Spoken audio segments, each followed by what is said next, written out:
Je ne suis pas membre du Parti communiste français. Je ne suis pas membre de Lutte ouvrière. Je ne suis pas membre de l'EFI. Je ne suis pas membre du NPA. Je ne suis pas membre de Révolution permanente. Je ne suis pas membre du POI ou du POID qui s'est renommé PT, la Parti des travailleurs. Je ne suis pas membre du PCRF, le Parti communiste révolutionnaire de France, à ne pas confondre avec Pôle de Renaissance communiste en France. Je ne suis pas membre du PCOF. Je ne suis pas membre du PCF MLM, je ne suis pas membre de LJR ou de JR ou de l'UC, encore moins de l'UCL, hein, l'Union des communistes libertaires, bon, qui n'ont pas grand-chose de communiste à mon sens. Je ne suis pas membre d'un truc comme Unité communiste, voilà. Je ne suis pas membre de l'OCF, encore moins, ces mecs-là qui ont scissionné du PRCF et qui, à mes yeux, sont de véritables traîtres à leur parti. J'ai voulu être membre du PRCF. J'ai tenté avant ça d'être membre de Lutte ouvrière.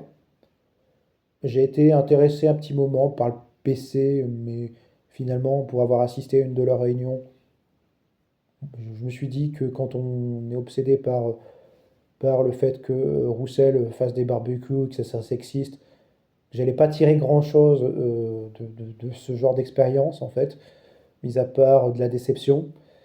Euh, je suis pas membre d'un parti communiste, je ne suis pas membre d'un parti socialiste, je ne suis pas membre d'un parti politique de gauche.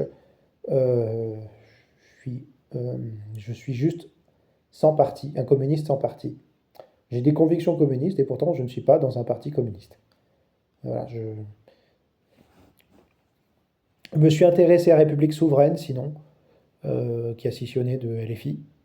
Il y a des choses qui me semblent prometteurs. J'ai un soutien critique à l'UPR, pour la question du Frexit. Mais pour moi, tout est à reconstruire en fait. Il faut qu'on reconstruise un vrai parti ouvrier. J'ai certainement oublié tout un tas d'orgas de gauche ou gauchistes dans l'affaire.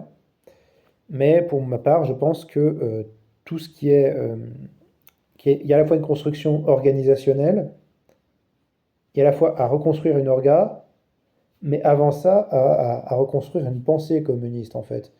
Parce que quand on est un communiste au XXIe siècle, on doit être capable d'apprendre de ses erreurs et de développer une nouvelle pensée. Et il faut qu'elle soit cohérente, structurée, adaptée à la hauteur de tous les enjeux.